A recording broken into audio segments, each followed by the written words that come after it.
Welcome to Saving Thursday, presented by BetVictor. Back again for week number 6. My name is Ryan Pinder with producer Jack here in Calgary. We've got Tyson Cole out in Vancouver in the lab cooking up prop bets. And our boy Gilles Gallant from the East Coast will be checking in. We've got his anytime touchdown bets of the week. Coming up, it is San Francisco and Seattle. Tyson, how are we feeling as we're set to open week 6 of the NFL schedule? I think outside of week 1, this might be our best Thursday night football game thus far with the Seahawks and the Niners, a big divisional matchup. What's up with these Thursday night divisional matchups? I feel like it's every week a divisional matchup. I don't want you to look to next Thursday. I'm not going to be that guy. And I am going to remind you that we've had, 4 divisional, 5 in a row, because week 1 was the only one. It wasn't divisional, and that was Chiefs-Ravens will take it. But last week, we witnessed one of the most exciting and high-flying Thursday night games I can recall. And now, look, the Thursday night games used to suck. They used to put bad teams having bad years up against each other. Amazon is spending $1 billion a year for Thursdays. They're getting some choice matchups. They've done a better job of getting better teams. Short weeks typically haven't led to better games, as you'd expect. Less practice time, less recovery time for players.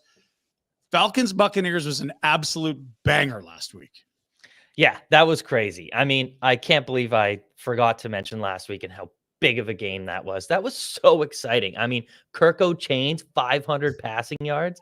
Where'd that come from? I mean, Baker used his legs. It was an all-around great game. Darnell Mooney, man, he looks to be the wide receiver 1 in Atlanta. Well, and Drake London was great as well. I know. When you're throwing 500 yards, you could feed a lot of mouths there. Even Kyle Pitts was more involved than I thought we were going to see. Not to go too far on last Thursday, but we were a little heavier on the Bijan than I think we would be if we could do it again. They just seemed to alternate drives with him and Tyler Algiers. And when the game really mattered in overtime and when they needed a game-tying drive, Bijan didn't see the field a lot for a guy that they go into the first round at a position you don't usually see drafted in the first round. And the guy of his pedigree, they're sure happy to just platoon him with a good back, but not a first-round back. Bijan got us last week. We nailed the Baker rushing prop, but why doesn't Bijan want more, or why doesn't Atlanta want more Bijan? I just don't understand. Like, I thought Arthur Smith left. Like, I thought as soon as Raheem Morris came in, Bijan, the shackles are off his ankles. He's going to get all the run there. But no, like, I can't believe you spend an 8th overall pick on a running back where you don't even spend a first-round pick on a running back, let alone a top 10 pick, and then you don't even use him when it's crunch time and you're down. I mean, granted, they won the game, but still, I just don't get it. He's great in pass protection too, so I don't understand. I remember last week he got his helmet ripped off and he was still, guarding that edge rusher, but I just don't understand. I feel bad for all the Bijan fantasy managers out there. Like, you're not getting what you asked for. Been a tough go. We'll get into tonight's game. It is a juicy matchup, to your point, in the Pacific Northwest. Weather's supposed to be good, which is not a given. Just a little south of you, Tyson, down in Seattle. It's supposed to be a little bit windy, not gusty, just not raining, partly cloudy. That's a really good game weather script for Seattle at this time of year, when it can just be sleet, fog, wind, gross, yuck, shower without the warm water. You understand that's your neck of the woods. That's not going to play an issue. We'll take a look closer at the matchup numbers in a moment. Both teams coming off pretty ugly losses. We'll look at that. And the NFC West, if I told you, hey, week 6, we're going to have the division leader against a team that's probably just trying to stay in the hunt. It's like, yeah, well, that happened. Difference is that it's Seattle leading the division and the Niners looking to keep pace. No one had that in their the NFL script that I didn't get that leak. I got a different one leaked. Yeah, no, I didn't. I got the same one as you did. I'm just confused, but we should have kind of seen this coming, especially with the 49ers. Like, there was so much drama in the offseason going on with Brandon Ayuk, Trent Williams. They weren't in training camp. And like, Ayuk only did good last week. He's been pretty much a shell of himself throughout the first 4 weeks, but he's had the opportunity. Kittle missed time, Debo missed time, McCaffrey's been out, and we didn't really see him pop off till last week. So, I mean, it's just a slow start for the Niners. Am I worried? Probably not. Yeah.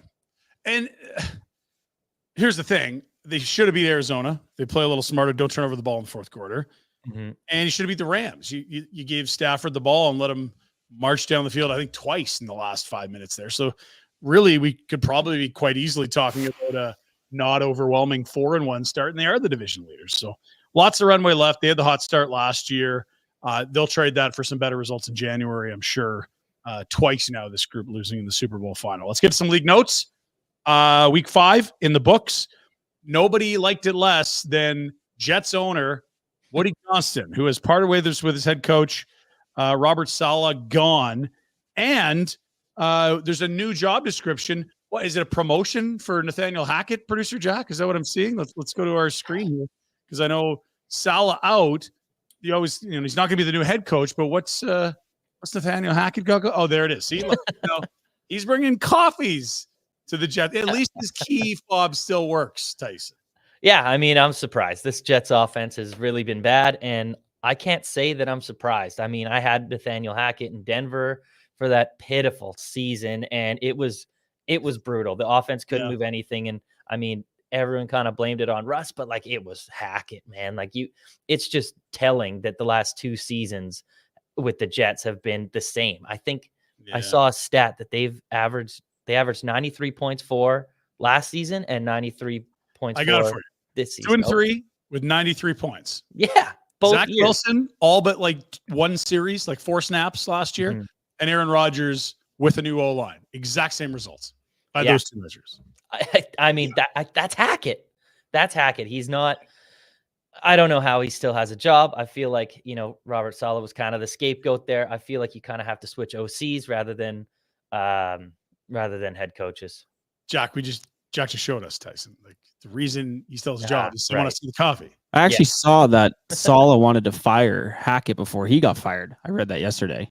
And then Aaron Rodgers probably I believe it was a reputable. I forget where I saw it, but I did see it. You never know. Internet, right? Yeah. Aaron Rodgers steps in because Aaron Rodgers runs that team. Let's be honest. Actually, Aaron Rodgers says he doesn't. But if I was running the team, that's what I'd say. Me too. Yeah.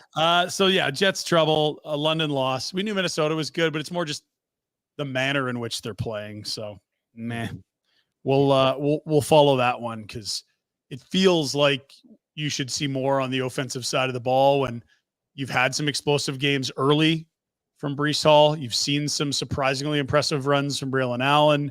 You've got what you thought was a number 1 wide receiver in Garrett Wilson. Some work to be done, hence the firings. Let's move to our next item. It'll be some rookies taking over at quarterback in week 6. We'll start in New England, where Drake May will get the ball. Enough Jacoby Brissett. Let's see what the rookie can do. What do you think, Tyson?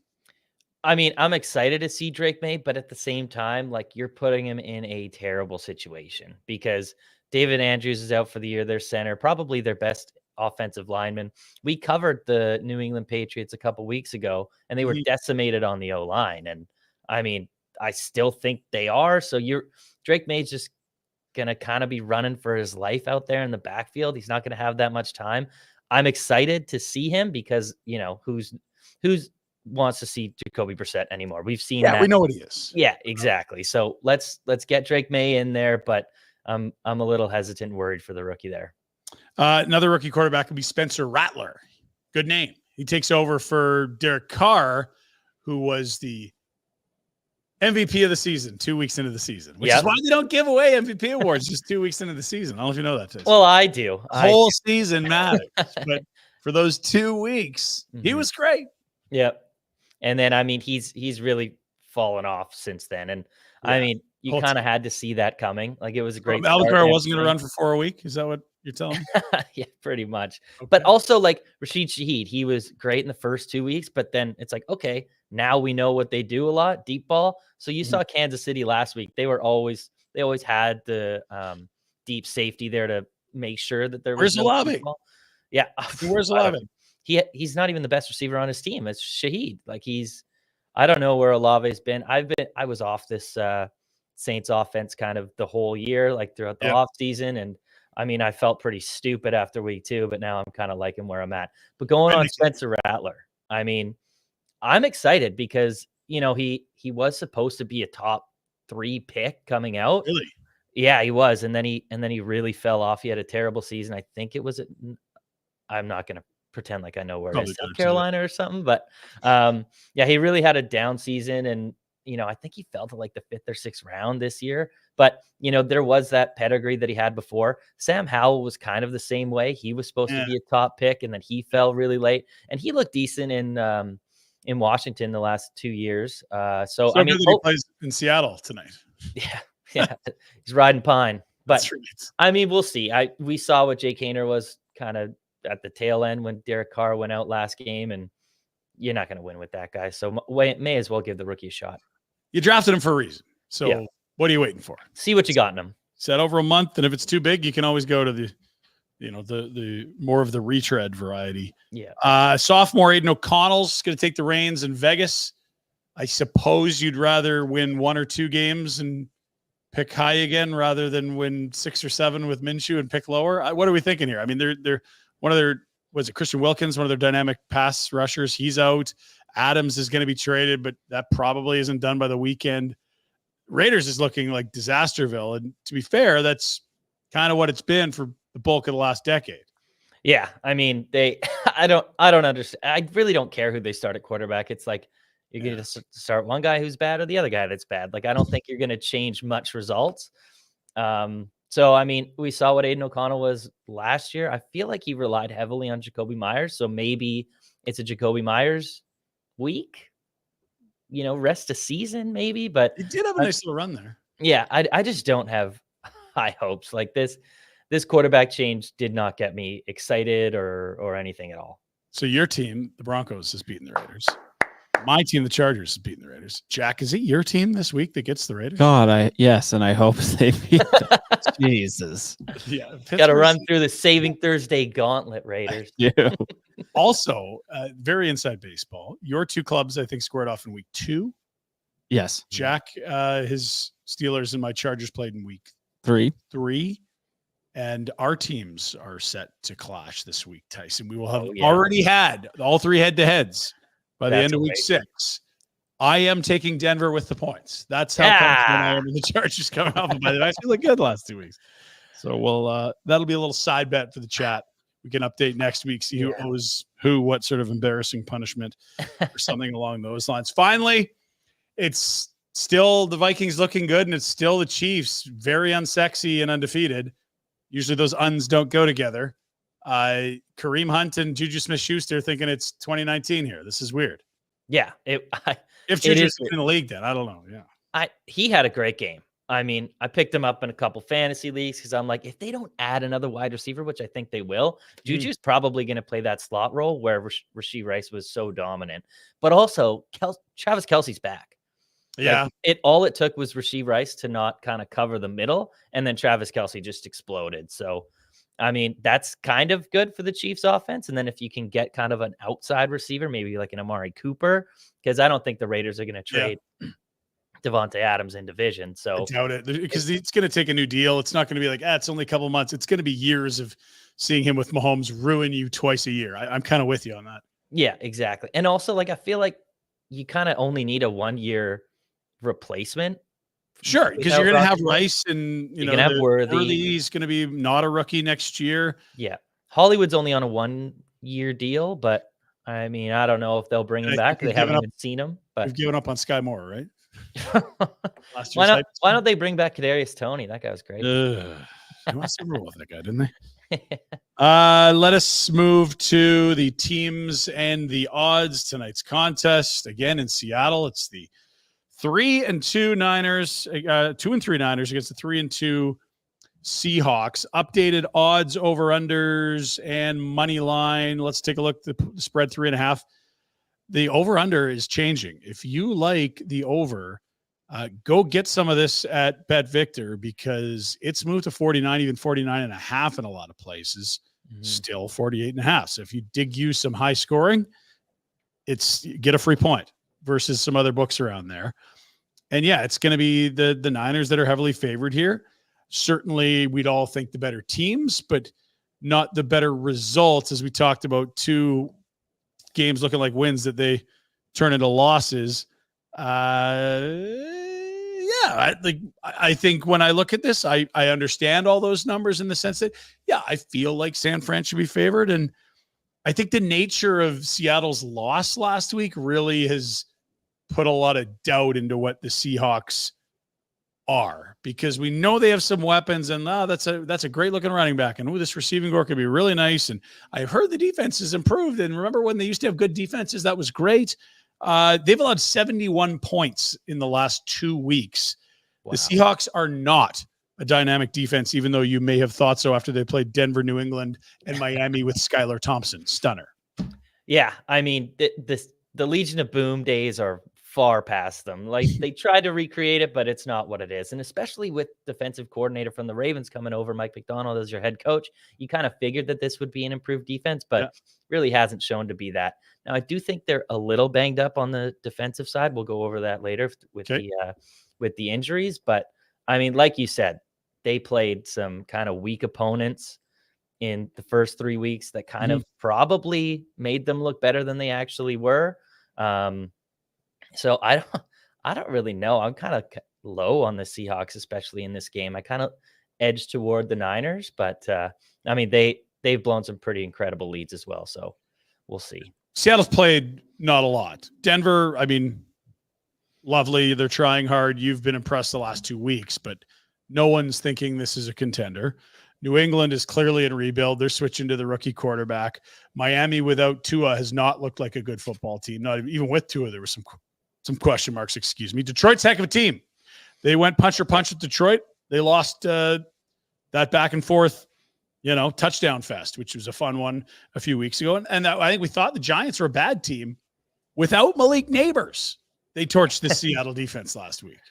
Darius Slayton stepped up in a big way. He had 8 receptions, 120 yards, a touchdown. Like, they didn't really shut down Wan'Dale Robinson. He still got his with 6 receptions, but it was all Tyrone Tracy, the rookie, who looked phenomenal.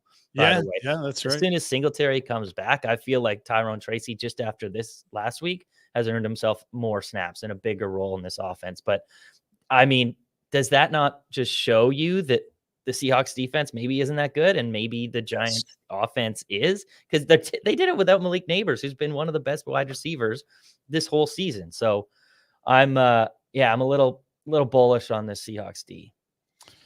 Bearish. So what did I? You said bullish. You don't like the Seahawks team, right? Yeah, sorry. Good, you're good. That's Words are hard. I want to confuse people. Words are hard. Seahawks are the number 7 overall total offense. Mm-hmm. In terms of yardage, that's okay. That's pretty darn good. The number 3 passing offense, Geno Smith. Like, yeah. He throws a lot. And 2 years ago, they had a very good offensive season with Geno. Last year, a bit of a step back or a regression, but maybe it's sustainable. Maybe it isn't, but you like the weapons they have on offense. The rushing offense, yards wise, 22nd. So bottom 3rd, not as sexy. No, I like Kenny Walker, but clearly they just, as a unit, can't do it that well. And when he was gone, Zach Charbonnet was useless unless he was catching the ball out of the backfield. So maybe Kenny Walker's making up for a team that shouldn't be able to run the ball that well, and they're just 20 seconds. Yeah. Well, you said it. Like, they missed Ken Walker for 2 games, and he's a great runner. He averages 5.5 yards per carry, but Charbonnet is one of the most inefficient runners in the entire league outside of Najee Harris. Sorry, Jack. He averages 3.8 yards per touch, and that's not going to do it for you. And you had the opportunity, and it's not like they were facing great run defenses during those 2 weeks. I believe it was Miami who got cooked up by James Cook in week 2, and then the Patriots, which they're all right, but I mean, he had the opportunities. He didn't follow through with it. So I mean, I feel like they're going to have to really rely on Geno if they're going to sneak out a win against the Niners tonight. Seahawks are 2-1 at home, and I think when you see a team 3-2 and you look at the opponents they played, 4 of 5, I think are no good, unless Tua comes back real quick, which sounds like week 8 would be the quickest he could get back. I'm surprised they're saying he's coming back. Oh, I think Tua wants to come back. I mean, it's very easy for us on our couches to say, hey, if I was him, I'd quit. This is everything he's worked for his entire life. This is his identity. It's more complicated than, he's had his bell rung a bunch. You better stop playing. And he also signed that big ticket, right? Like, sure. And you got to make that money, right? There's pressure there. I'm sure the owner's like, hey, I want you to take care of your family. But the owner's also like, how you feeling this week? Because did you see how we looked with those guys on the offense? Big deal's that guy that, some left-handed guy zipping it down the field a bunch. That would help. So that's the Seattle story. No one's really believing the division winning hype, or they wouldn't be dogs by 3.5 at home. And the reason they're not is because we all think San Fran's a very good team that hasn't quite got the results that maybe they deserve. Last year, they were way up there in like touchdown rate, or in terms of like maybe some more luck around the end zone. This year, they're actually moving the ball really well, like a top offense, but in points, it's not really reflected. So they'll probably do a little touchdown regression positively. Number 2 total offense, but only 10th in points. 4th best passing offense. Not a lot of touchdowns for Brock Purdy despite that. And 7th in rushing yards, which is pretty good for a team that hasn't had a single snap from Christian McCaffrey yet. So I think we're all waiting for San Fran to put it all together and get a little more red zone efficiency, or that 50-50 ball off the fingertips from Ayuk in week 1 is caught now because he's been back for a bit. They're healthy at wide receiver. Debo missed a little bit of time. George Kittle's interesting for me. He's been on the injury report last couple of weeks, rib injury, but some really big performances here. And he's a full participant at last check and ready to rock and roll for tonight. 19 receptions in his last 3 weeks. Kittle's been cooking. Yeah. Kittle's the number 1 tight end right now, according to some so bad it's been and how good he's been. Yeah, exactly. And you never really would have thought it. Like, Kittle's always been up there, but when you've got Ayuk and Debo on the field and McCaffrey, which they haven't had, but you never really expect him to, lead the tight ends and everything. But he's been fantastic. Truly a relied upon weapon in this Niners offense for Purdy, and I really like Kittle. Yeah. And Ayuk is finally awoken. Alliteration after a slow start for the hold in. Is that what we were calling that one? I think so. 8 for 40, eight receptions last week, and 100-yard game and touchdown, I believe. Like, it was Ayuk time. The problem with this Niners offense is there's so many really electric players, especially when you have a healthy McCaffrey, that there's big games for everyone, but they seem to take turns. It's never the same time. And so while you had really big weeks from Kittle and Ayuk last week, I think Debo had 1 reception. And then you'll get, there's your running back game. Mason's going to run. Like, they take turns. I don't know how to tackle these guys on the offense for prop bets. And maybe the best way to do it is to look at the defense they're facing, which we'll do later. But it does sort of seem like pass the baton. Somebody's going to have a big week last year when you look back at Kittle, Debo, Ayuk, and McCaffrey.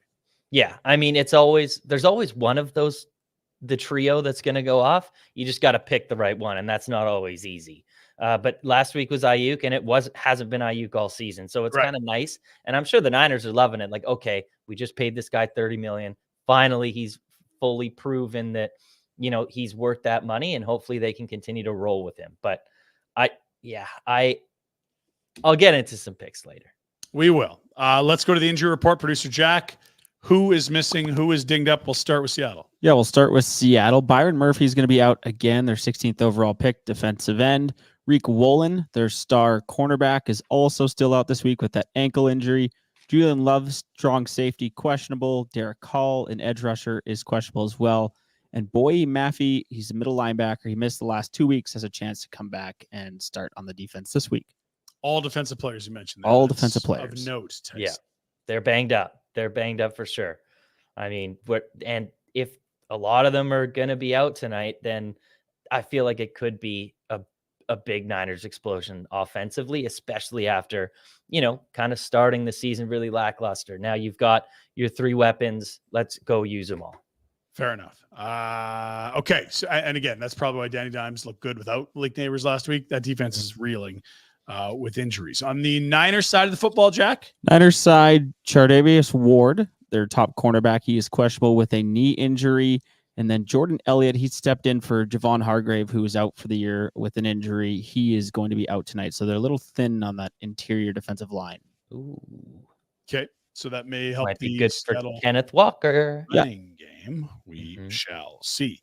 You also forgot one. Sorry to interrupt. Fire away. Yep. Jake Moody. Who would have thought a kicker could get a high ankle sprain making a tackle? That was crazy. So they had their punter come in, kick a field goal at the end of last week. Maybe that was why they lost. You can't really trust your punter to be making, long field goals at the end of the game. Probably isn't, but I mean, it definitely had a little bit to do with it. And they brought in, I don't know his first name, last name Wright, Mike Wright or something like that. Matthew Wright. Matthew Wright. But I don't necessarily haven't heard of this guy before, so I don't know whether he's a good kicker, has a good pedigree or anything. But I mean, that could really affect a lot of this Niners offense. Like they might be going for it on fourth down when they're in field goal range. Interesting. And of course, of note, we all recall Christian McCaffrey not available for a while here. Yeah. He was in Germany a couple weeks ago. Yeah. Doing good things with weird doctors and hoping for some good results on the double tendonitis or arthritis in the Achilles. Yeah. I heard that he was on the practice field and didn't have any setbacks or anything, like didn't feel any tightness. So, I mean, he's not going to return tonight. And I don't think until maybe week 8, but I mean, it doesn't look like he's going to be out for the whole season. The better they play, the less pressure there is to rush him back. The 2-3 start isn't that. But I don't feel a lot of panic yet, and I'm kind of with you. This could be the get-right spot against the dinged-up Seattle defense. Tyson, walk us through these two defenses against positional groups. This is an area that we'll look at before we get to anytime touchdowns, see maybe there's some weaknesses to exploit, and then also when we get to our props, this will be very helpful. Again, green means go, so if your player is playing the defense in the column you're looking at, that's good news. Yeah, I mean, just looking at the quarter, a lot of these stats for the defense, it's kind of middle of the pack towards the end, not that great. A couple things that I want to highlight though, running back receiving yards against the 49ers. They allow 42.2 per game, 7th most in the entire league, and that's mostly due to, them being up in a lot of these games. So then they're kind of covering more the, deep shot, middle of the field, which allows, the outside kind of dump off to the running back. So that would probably, bode well for both Kenneth Walker and Charbonnet tonight, who have been really good in the passing game thus far. Jordan Mason hasn't looked terrible. He's looked pretty good. I mean, I think he has 80 yards in almost every game. Maybe you know what he looks like under. Yeah. Is a San Francisco running back. When they lose their main guy, the next guy comes in, you're like, oh, this guy can do it too. And there's been, I feel like 10 names in the last 5 years. Like, yeah, that guy can do it. Matt Breida, Raheem Mostert. A bunch of guys have done it over time. And I think it's a team that likes running the ball and clearly they're good at it. And yeah, they're better with Christian McCaffrey doing it, but it doesn't have to be a superstar on the video game cover to run well for the Niners. Of course. And the Seahawks, they can get exploited to the running back. They allow the 9th most rushing yards per game, 110.6 yards. Jordan Mason's line's just really high. It's at 82, but for a good reason. He's cleared it in almost every game this season, so that's not bad. But that's another matchup that looks good. But also, you talked about it, George Kittle. He's been great the last few weeks, and now he gets a really good matchup. I remember last year when I did these sheets, Seahawks were top 3 in passing yards or receiving yards to tight ends, receptions, all that. And it looks like it's continuing this year as they allow the 7th most receiving yards to tight ends, 57.2, and the 8th most receptions at 5.6. So you get theoretically the number 1 tight end for production against a top 10 target for defense that's not good at covering tight ends. Okay, very good. Joe Gallant, our buddy from the Touchdown Show on the Action Network, he's got 2 picks this week. He likes Ayuk at plus 125 to hit pay dirt, and he's on JSN, Jackson Smith and Jigba, plus 188 for an anytime touchdown. Interesting positions there. The line is moving up in terms of the total, I should say. So there should be a few touchdowns to go around here. An implied score of what, 25 to 23-ish, 22. Like it's there's going to be some dancing in the end zone tonight. This isn't going to be a Patriots against Carolina or something like that. Yeah, and when these two teams meet, it's always fun, especially over the last decade. Like they've always had good offenses, and it's always been competitive. So, I mean, I really like both those touchdown scorers. Ayuk did it last week. I could definitely see him doing it again, especially if he knocked all the rust off of not really playing through the preseason. And I mean, JSN, it's kind of like you can pick whichever Seahawks wide receiver, and I kind of think one of them will get in the end zone. So definitely like those picks from Joe. I just was spacing out. I had something written down. Oh, so you mentioned competitive. Seahawks had won 4 in a row of these. Now San Fran, the last 5 of these NFC West matchups, they've taken care of. So big trend that way. I don't know how much we lean into that. Teams are different. Coaches are different. Personnel is different year over year. What does this Niners group have in common with one 3 seasons ago? I don't know. But it's just one of those things. Like, okay, it's the coin slipped head 5 times in a row. How do we feel about it? Let's get to your props of the week. Let's attack those numbers. Where do we start? But with a Seattle running back. Yeah, I mean, we alluded to it before, but probably not the one you're thinking. Kenneth Walker's a great runner and everything, but Zach Charbonnet kind of seems to be the receiving back here. So I'm going to take his, and he has a lesser line. So I'm going to go Zach Charbonnet over 13 receiving yards. Yeah, it's kind of funny because he actually has the same rushing yards line as he does receiving yards line, but that's because he's so inefficient as a runner. Like I said earlier, 3.8 yards per carry, but he's very good in the passing game. Funny enough, he's actually cleared in every single game this year. This line, yeah, 5 for 5. He averages, but those can be kind of misconstrued because there was 2 games without Walker, but he actually averages more receiving yards with Walker in the lineup than without. Yeah.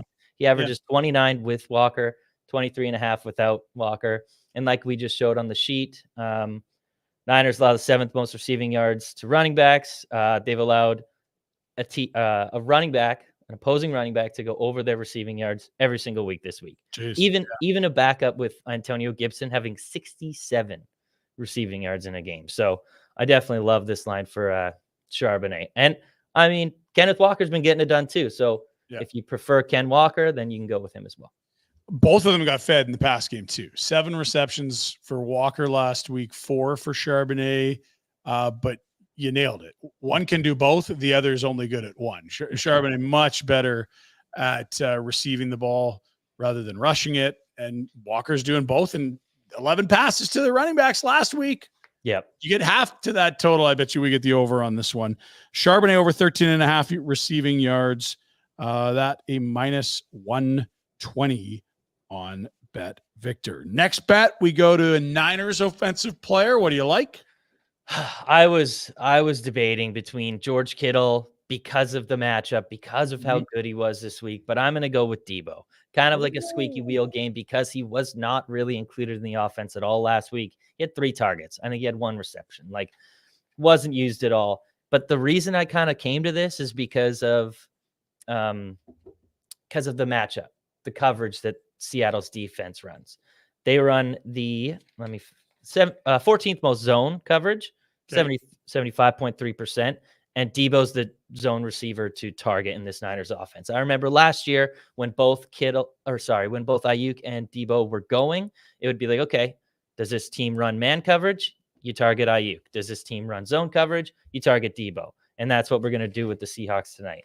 Debo crushes zone, caught 13 to 17 of his targets. He averages 15.6 yards per reception against the coverage, which we would only need 3.5 receptions to do if he's going to hit his averages, and his line's at 4.5.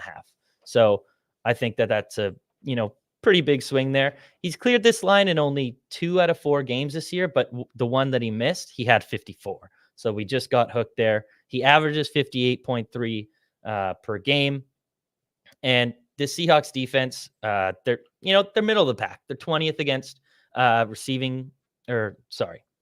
yards to receivers, but like we talked about, who did they play?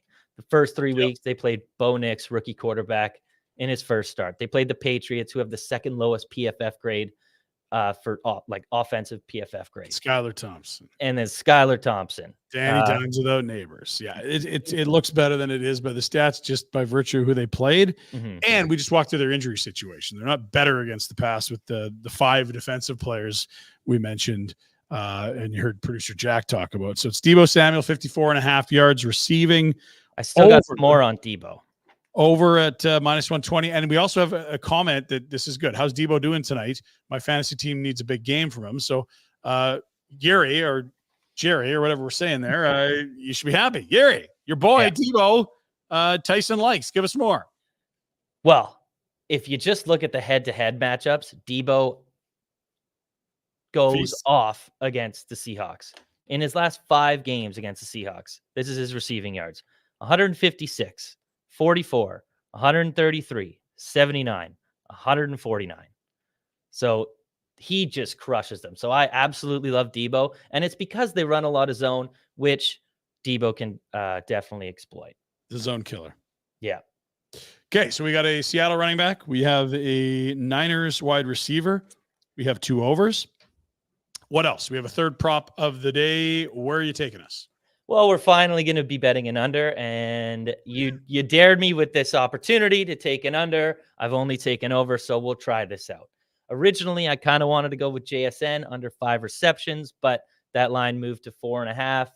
Don't really feel comfortable with that. I really preferred the push there, but we're going to go with Geno under 1.5 passing touchdowns, which is definitely scary with a high over under like this, but he hasn't cleared it once this season, and they've been in some shootouts. Yeah, he's had one in every single game, so don't get me wrong. It's going to be a sweat, but Kenneth Walker's had a really good year, rushing the ball. He had 2 rushing touchdowns. Week 1 against the Broncos. What was it? 3 or 4, I think, against the Lions, who are a really good run defense. And just like the Niners have a pretty decent run defense. So I definitely think Kenneth Walker could rush a couple in here, which obviously would lead to Geno going under. And also in 5 weeks, there's only been 1 quarterback to go over 2 passing touchdowns against this Niners defense. And it was the front runner for the MVP, Sam Darnold. He's not. That he's in the conversation is crazy, but no, he's not the front runner. Still undefeated Vikings. So there it is. Geno under 1.5 touchdowns. I challenge you on the unders. Jack's mad at me. Says, unders are no fun. It's no way to live. Stop being a rain cloud, Pinder. I don't think I've ever bet an under. That's probably why I don't win much. That's the deposit game. Unders are profitable. Who needs winnings when we could just bet overs all there? I know. And look, that's a scary number, 1.5, because you're like, oh yeah, but let's keep in mind what we've seen this year with offenses. And as you pointed out, if they're inside the 5, they're going to try to run it in with Kenny Walker. That's a safe thing rather than putting in Geno's hand. I don't disagree with that. Yeah. And I believe they really, once they get in the red zone, they do run a lot. I can't remember exactly what the numbers are, but I believe they rank like bottom 10 in even pass attempts in the red zone. So they're really relying on, Kenneth Walker, the run game. Geno Smith can run it in. They do the sweeps with JSN sometimes. So, I mean, we'll see. It's definitely going to be scary because Geno's probably going to have one in the first quarter. Then we'll kind of sit on it until the fourth quarter and kind of sweat it out. But hey, that'll be fun. Sweats. I mean, that's what's part of the thrill. If you can sweat one out, and I was sitting on a Kuzmenko 3-shot milestone for about half an hour last night. That sweat didn't pay off. Not to get to hockey, but okay. So there's our 3 bets. Charbonnet, 13.5 yards receiving. We like the over. Deebo Samuel, receiving yards, 54.5. We like the over. And Geno Smith, passing touchdowns, 1.5. We, for the first time all season, like the under. And we were 1 game under 500 on the year after a 1-for-3 Thursday nighter last week. Bijan got us. So here we go. We're ready to bounce back and get back into black ink. Yep. We were 1 away, Bijan. 1 reception away from going with a push for Godwin as well. I believe we had 6 and he finished with 5. And yes, we've been stinkholed on a few of those. I think we had a Garrett Wilson stinkholder this year too. And Aaron Rodgers, you missed him. He's 2 of them. Rodgers missed him again. So better luck this week on that for sure. Let's fast forward to the weekend very quickly. What is saving Sunday and Monday? We start with producer Jack. What are you jacked about for week 6? I'm jacked about my Steelers heading to Vegas to play the Raiders, but a game that I'm excited to watch is the Commanders and Ravens. The Commanders have been surprisingly hot to start the year, but how good are they? The Ravens might be the best team in the NFL now. This is going to be a great game to watch. Lamar versus Jaden Daniels. 2 best rushing quarterbacks in the league, potentially. Yep. Jaden Daniels has just destroyed expectations. The Commanders have been phenomenal, and the Ravens, after an 0-2 start, look spooky because Derrick Henry looks like he's 24 again. I don't know if they're feeding him, Tyson, but 50-yard rumbles, multiple house calls, length of the field, guys chasing him, outrunning DBs. He back. Well, that's what they've always wanted to do, is just run the ball and run it about 100 times a game, and they're having success with it. You feed the Yeti that many rushing attempts in a game, he's going to break one, and we saw that pretty much every week. He's been able to do that. I am looking towards a game that at first glance might not be that appealing. Philadelphia's coming off bye. They get both their wide receivers back. Is been a bit of an issue. They went, their last game, no AJ, no Devonta, and Dotson really hasn't done a ton since showing up there. That's not going to be the case coming out of bye. They're fully ready, rested, ready to rock and roll against the Cleveland defense that we think's good, but it's probably on the field way too much. Meanwhile, Deshaun Watson has had one of the historic awful starts of a season through 5 weeks. And they have faced the number 1 easiest pass defense schedule through 5 weeks. If you had to rank how difficult it is to pass against teams for all 32 schedules through 5 weeks, they're at number 32, the easiest teams to throw the ball against. And he's been historically bad. This is the rubbernecking with the accident in the other lane. Can't stop watching the train wreck. How low can you go? Like this is trash reality TV. I want to see how bad it can get for a man who has more settled court lawsuits than he does touchdowns since arriving in Cleveland. This is the how amazingly bad can it get? Philly and Cleveland. That stat that you just said is casually mind-boggling. Both of them, that he's faced the number 1 pass schedule, easiest one, and he hasn't been able to do anything against any of them. But then the court cases one, that's sad. And here's the thing: I don't have any settled court cases, but that doesn't mean I don't have court issues. I mean, it's nice if you have court issues, by all means, get them settled. But ideally, when you gift wrap $200+ million to a face of a franchise, you'd have 0 court incidents and 0 that need to be settled, thus 0 settled. And you'd like to have more than 19 touchdowns. It's been a bleeping disaster in Cleveland for the all guaranteed money to the settled lawsuit king. That is the worst contract in NFL history. And I'm just kind of counting down the weeks until we see Jameis Winston, because that's why I like the matchup this weekend. Let's hope that happens, because Jameis Winston, he balls. He doesn't care. He's like, okay, 1-on-1. Yep. He just throws it every time. So I'm definitely excited for that. As an Amari Cooper shareholder, I would be very excited about that. Let's go to what's saving your weekend. Tyson, what's on the slate that's caught your eye for Sunday or Monday? Well, I mean, we had the Jags money line getting their first win last week, which hit. Don't know who tailed me with that, but you kind of got to listen to Vegas sometimes. What I don't exactly have a pick yet. But a game, a storyline. I'm not asking you for a pick. Yeah, one game I'm really excited is this Lions Cowboys. Yeah. We talked about that at lunch today. It's, the Cowboys didn't get off to a great start. The haters are always there, and a little more impressive. They've done some things of late. They couldn't stop the run. All of a sudden, they're stopping the run. Okay, well, they're committed to this now. And Detroit, good, not great, not unlike San Fran. We just sort of feel like the best ahead of them. It was like a statement game for the Cowboys, getting 3 points at home. Yeah, I mean, I'm sure Jack doesn't want to talk about this, but last Sunday night football game, they didn't look great, and they almost lost to the Steelers. That was bad if it wasn't for Jalen Tolbert, who really stepped up. But this Lions defense, pass defense wasn't good last year, continuing over this year. They allow the number 1 receiving yards to wide receivers. So is this another great matchup for CD? The only problem is they've been doubling him. Pretty much every single team has been doubling him. So it's really hard for him to kind of shake loose, kind of just that Amari Cooper Cooks spot, don't they? Yeah, no, for sure. I mean, Jalen Tolbert had a great week last week. So maybe he's going to have a lower line. You can target him. He's not going to get the double coverage that CD is, but it's going to be a really big game. Lions off a bye. I mean, they've had 2 weeks to kind of prepare for this, which is why that they're 3-point favorites on the road. But I think we should see, offensive fireworks in this game. I love it. Tyson, again, our big bets, Charbonnet over 13.5 yards receiving, Deebo Samuel over 54.5 yards receiving, Geno Smith under 1.5 passing touchdowns. Use your legs, Geno. You got great legs. Just run. Exactly. We will be back next week. Don't look at the matchup. I'm sure it'll be great by then. Enjoy the NFC West thriller. Can the Niners make it 6 in a row? We'll find out. Certainly, they're saving Thursday for our friends at BetVictor.